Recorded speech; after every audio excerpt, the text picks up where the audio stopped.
అనిరుద్ రవిచందర్. ఇది పేరు కాదు, ఇప్పుడో బ్రాండ్.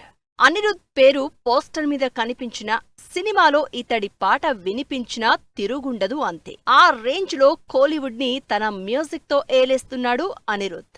రీసెంట్ గా రజనీకాంత్ కూలీ సినిమాకి సంగీతం అందించి బాక్సాఫీస్ దగ్గర మరో బ్లాక్ బస్టర్ డెలివరీ చేశారు.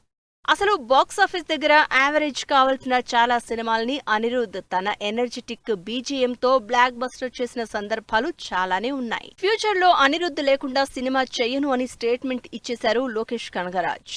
కూలీ సినిమా సక్సెస్ లో Anirudh music key role play చేసింది అన్నారు. అందుకే ఖైదీ సీక్వెల్ కి first part music director Sam CS ని పక్కన పెట్టి మరీ అనిరుద్ నే ఎంచుకున్నారు లోకేష్.